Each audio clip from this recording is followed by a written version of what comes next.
Tonight on PBS News Weekend, rising tensions in the Middle East, the heaviest exchange of attacks in months on the Israeli-Lebanese border, while Israel intensifies its offensive in Gaza.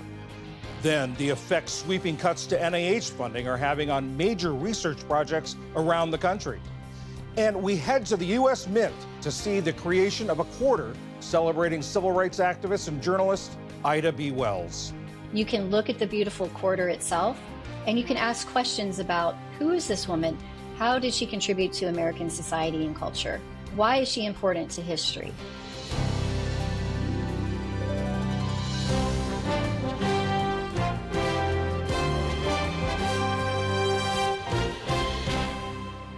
Major funding for PBS News Weekend has been provided by... In 1995, two friends set out to make wireless coverage accessible to all. With no long-term contracts, nationwide coverage, and 100% U.S.-based customer support. Consumer Cellular. Freedom calls.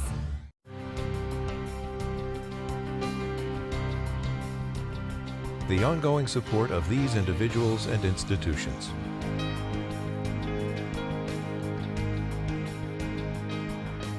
And friends of the NewsHour.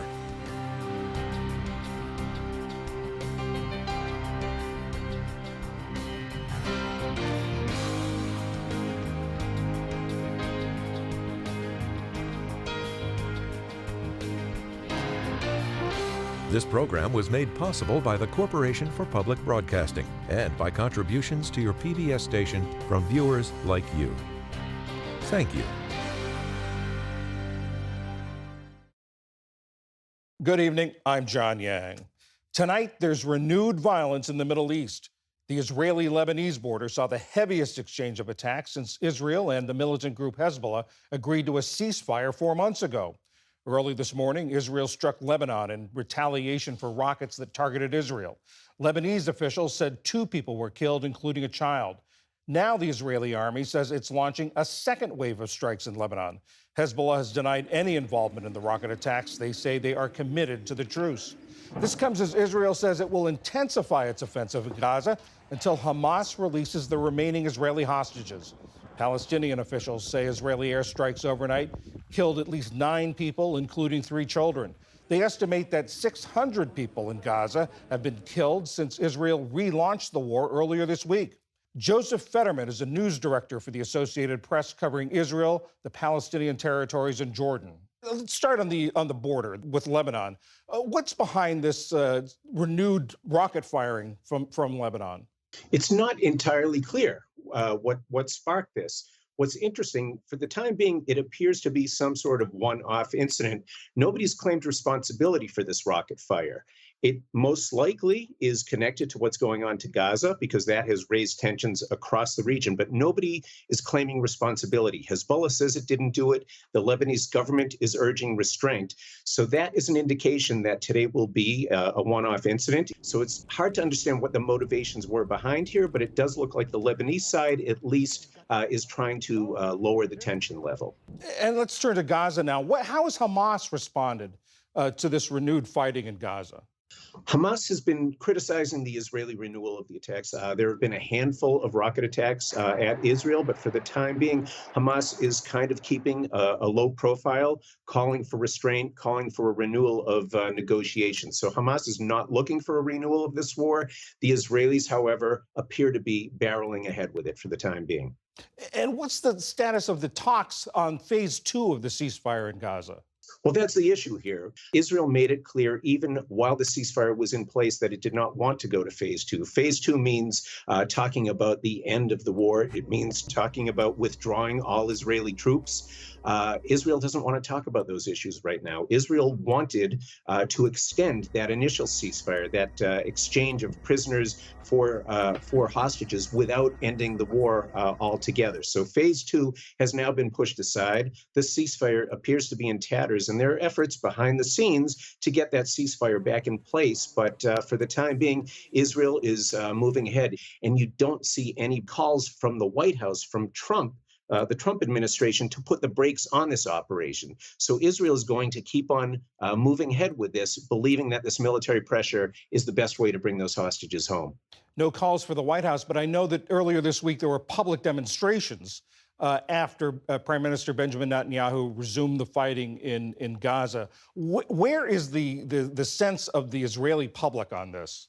There are deep divisions in Israeli society. The government, this is a very hardline government, but the Israeli public, large parts of the Israeli public, at least half, possibly more, according to opinion polls, don't want to see a resumption of fighting. They believe that diplomacy and negotiations and continuing the ceasefire is the best way to bring the hostages home. They believe that if the fighting continues, that Hamas is only going to take a harder line, and this actually reduces the chances of people coming home. Remember, the hostages who were freed during that first phase, many of them came back looking in very poor condition. They had lost a lot of weight, emaciated, and they're telling stories about very harsh conditions in captivity. People were chained, kept underground for months at a time, not seeing any sunlight. And this has generated lots of sympathy for the remaining hostages. So wide parts of the Israeli public want to see the government dealing and not fighting. And that's why you see thousands and even tens of thousands of people taking to the streets right now. Joseph Fetterman of the Associated Press, thank you very much for walking us through that. Thank you. In tonight's other news, new drone strikes in Ukraine are raising questions about the limited ceasefire that Ukraine and Russia agreed to. Ukrainian officials said at least 3 people were killed and 14 others wounded in the southeastern city of Zaporizhia. Police there counted at least 12 drones that hit residential buildings and cars. The Ukrainian Air Force says a total of 179 drones crossed its borders. Just days ago, the two countries agreed not to hit each other's energy infrastructure. Hundreds of thousands of immigrants from Caribbean and Latin American countries who came to the United States legally may soon face deportation. Department of Homeland Security Secretary Kristi Noem said the Trump administration will revoke legal protections for more than 500,000 Cubans, Haitians, Nicaraguans, and Venezuelans. The administration claims there's been broad abuse of humanitarian parole. That's the program that allows people from countries experiencing political instability to temporarily live and work in the United States. Kitty Dukakis, the former First Lady of Massachusetts, has died. She was thrust into the spotlight when her husband, Michael Dukakis, became the 1988 Democratic presidential nominee. Born Catherine Virginia Dixon, she was a social worker and spoke openly about her struggles with depression and addiction. Kitty Dukakis was 88 years old. And 2-time heavyweight champion George Foreman has died. When he was only 19 years old, he won a gold medal at the 1968 Olympics. He's perhaps best known for the historic Rumble in the Jungle fight with Muhammad Ali in 1974, when Foreman lost his world heavyweight title. After several breaks and a temporary retirement, Foreman won the title back when he was 45, the oldest heavyweight champion ever. He later became the face and pitch man for an electric grill that bore his name. George Foreman was 76 years old. Still to come on PBS News Weekend, how AI is being used to create fake images that are harming children. And we see how the U.S. Mint is celebrating pioneering American women. This is PBS News Weekend from the David M. Rubenstein studio at WETA in Washington, home of the PBS NewsHour, weeknights on PBS. The National Institutes of Health has terminated dozens of grants for scientific research projects related to vaccine use and hesitancy. Researchers got written notices that their studies no longer aligned with the administration's priorities, and that it is the policy of NIH not to prioritize research activities that focus gaining scientific knowledge on why individuals are hesitant to be vaccinated and or explore ways to improve vaccine interest and commitment. Dr. Sophia Newcomer was one of the researchers whose grant was canceled. She's an associate professor at the University of Montana. Her work focuses on access to health care in rural communities. She spoke with Ali Rogan. Thank you so much for joining us. What was this NIH grant funding? My work focuses on figuring out ways we can improve vaccination services, particularly for rural families. And so, for this specific project that got cut, we were working to develop tools to measure the quality of immunization services that children receive. So you were looking at the quality of immunization services. This grant cut was about vaccine hesitancy. Specifically, they said, how much of your research was looking at specifically at that issue of vaccine hesitancy? Sure. So, my project involved analyzing existing data on vaccinations across the US. And even though we were only partway through our project, we already had some important findings. And one of the things we were finding is that when children in the US fall behind or are missing vaccines, a main issue are practical challenges to accessing high quality vaccination care. So while we did see that some under vaccination in the US might be due to parental hesitancy, practical challenges to accessing vaccines, such as having clinics nearby that you can access, having a regular medical home for your child, having regular medical insurance, are all also challenges in accessing vaccines in the US. We asked the Department of Health and Human Services about these cuts, and they said in a statement that the decision to vaccinate is a personal one, and funding would be better directed towards more urgent public health priorities. What is your response to that? So it's sometimes said that vaccines don't save lives, vaccinations save lives. We have safe and effective vaccine products, but we also need to make sure that we have the medical and public health infrastructure to ensure that high quality vaccination services are available in all corners of this country. And high quality vaccination care looks like this. All families, no matter where they live, should be able to access vaccinations in clinics in their communities.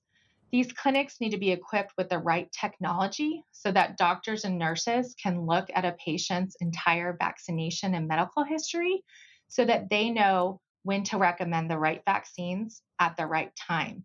We want every parent and every patient to be able to have thoughtful conversations with their care team about vaccines and to get their questions answered. And finally, we need to be able to have the data to track and measure how we're doing with providing high quality vaccination care. And many of the studies that got cut were working to address these goals. And as somebody who has worked a long time in applying for this grant, getting it, putting it to use, how did it make you feel when this was cut? And also, what do you think the impact is going to be on additional efforts in the public health research community? Sure. Well, certainly I was shocked and surprised. You know, I'm a researcher in a rural state. We don't get a lot of funding for health research. And certainly in rural areas of the country, there's a lot of health needs that need to be addressed and need to be studied. And we need to have the resources to be working to improve health outcomes for rural families. Right now is the time that we really need to focus on providing high quality vaccination services in the country. I mean, we're dealing right now in the US with more measles cases in 3 months than we've had in all of last year. And we're seeing measles in more states. And so now is really the time that we need to be making sure that everyone has access to vaccines and has all the components of high quality vaccination care. Dr. Sophia Newcomer at the University of Montana, thank you so much for joining us. Thank you.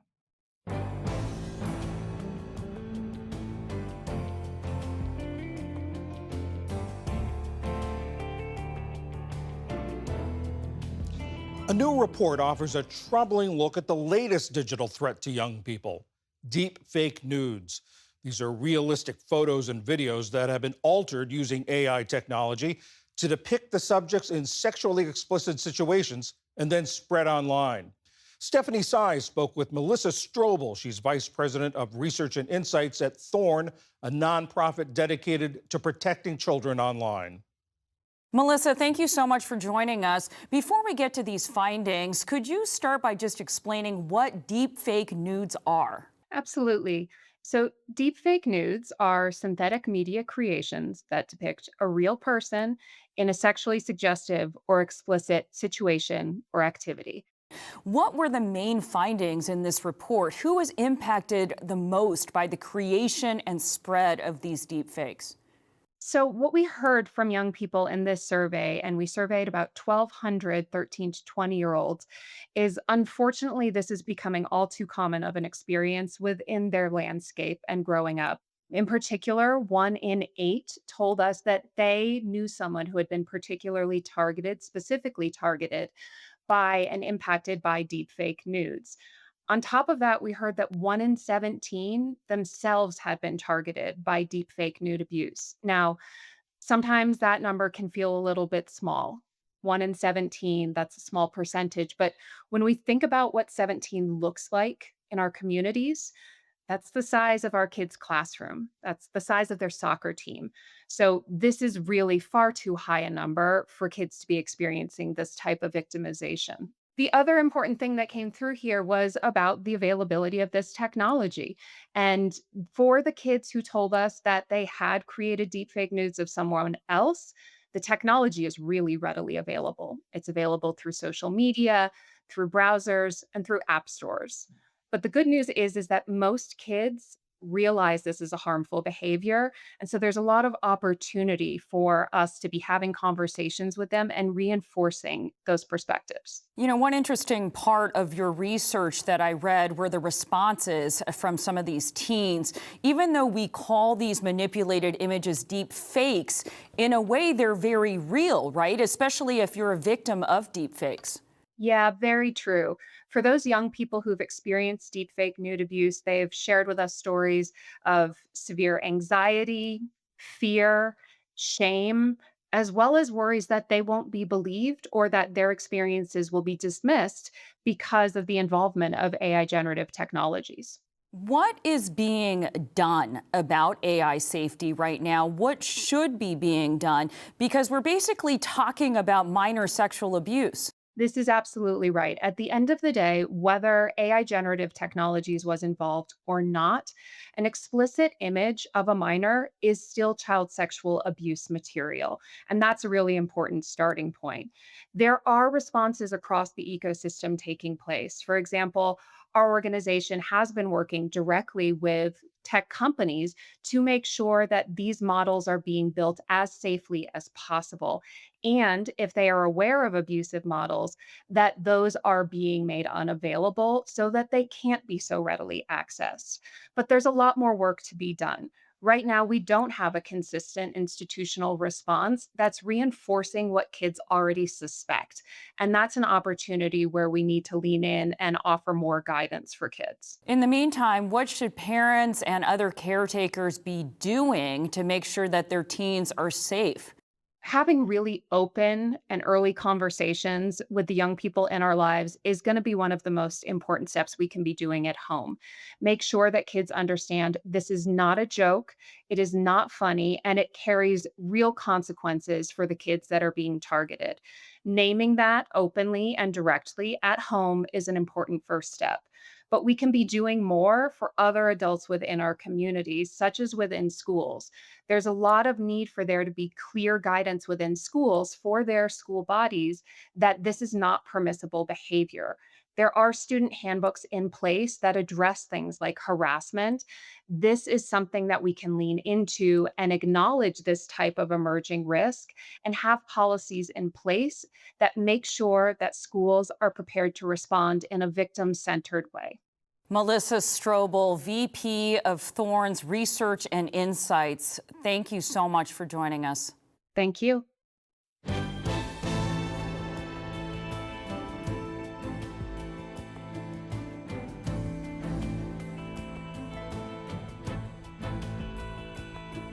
Finally tonight, for Women's History Month, we take a look at a special series of quarters honoring notable American women. This is the final year of the program, and one of the coins for 2025 features journalist and activist Ida B. Wells. We went to the U.S. Mint in Philadelphia to watch hers being made. At the U.S. Mint in Philadelphia, this is what they mean when they talk about making money. This machine turns out more than $187 in quarters every 60 seconds. These coins honor Ida B. Wells, the pioneering journalist and civil rights activist. It's one of the last in the Mint's 4-year American Women Quarters series. What happens in this area that works? So this is the first step. Production supervisor Clayton Quaddy explains the process. So 80% of each coil gets turned into coins. The coils weigh as much as 11,000 pounds each. A machine punches out discs, the blank canvas for the coins. A press stamps the design onto them, what's called striking. When the Mint began in 1792, it took 3 years to produce 1 million coins. Now, 30 minutes. About 350 million Ida B. Wells quarters are expected to go into circulation. As an investigative journalist in the late 19th and early 20th centuries, Wells raised awareness of the vicious violence against blacks in the era of lynching. In 2020, she was awarded a posthumous Pulitzer Prize for that work. As an activist, she pressed for a federal anti-lynching law, something that didn't become a reality until 2022, 91 years after her death. Wells was also at the forefront of efforts against segregated schools and for the Vote for Women. Well, this would have been my dream job, and I did land my dream job. Really? Yes. Mint sculptor Phoebe Hemphill had the challenge of translating that life history onto a canvas less than an inch in diameter. The design goes through the committees in Washington, and if they choose the design and it happens to be my design, then I get to design and sculpt it. Yeah. So for instance, with the Ida B. Wells quarter, did you submit a design? I did. It was not chosen. Is that a little bit of a disappointment? Kind of, yeah. But I got to be humble with my expectations there. Even though her design didn't win, she was chosen to sculpt the one that did. It was in her studio above the production floor that she transformed the 2-dimensional drawing into a 3-dimensional sculpture. That's the main challenge in making a coin, is to get as much sculpture out of it as you can, given the constraint of that low relief.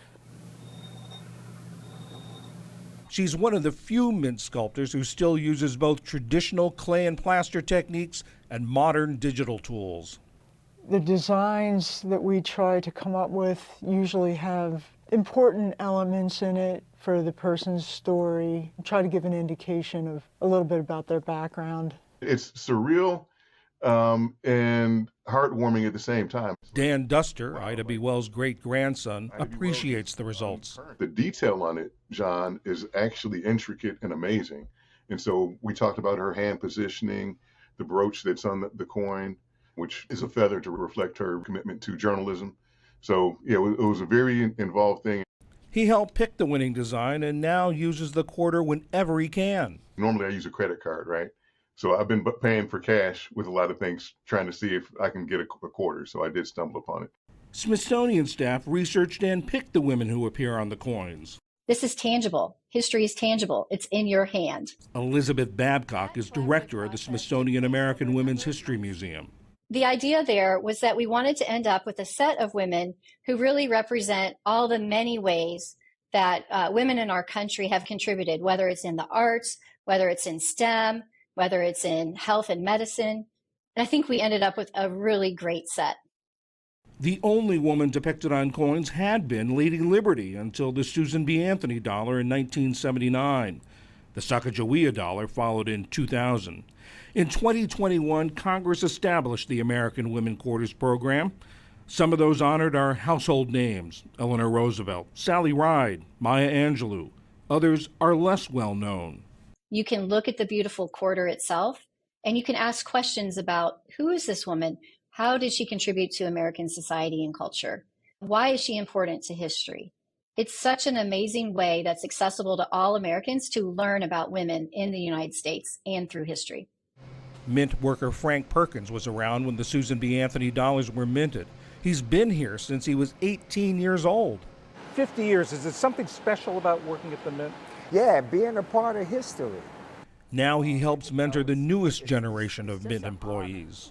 I get them to understand that once you come into the building, you become a part of a machine, okay? What you do affects the next person, okay? So you got to have honor and camaraderie together. That's one of the lessons Dan Duster hopes people will take from Ida B. Wells' accomplishments. When she saw a problem, I think most of us say, man, somebody needs to do something about that. She would say, somebody needs to do something, and I'm going to do it. That determination now celebrated on a U.S. quarter. It shouldn't be that big of a deal in one perspective, right? Is that it should be more normal that females are on currency. Another one is Ida B. Wells is on a quarter, and she's honored. So we're very happy about that.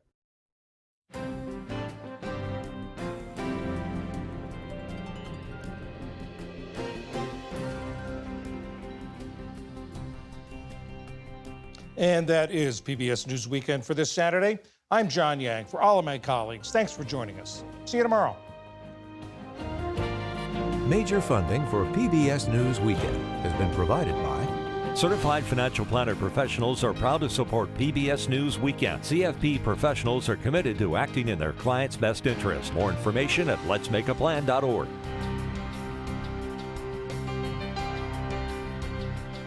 the ongoing support of these individuals and institutions.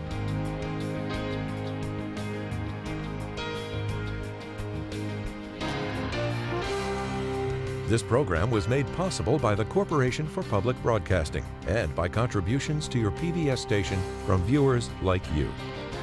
Thank you.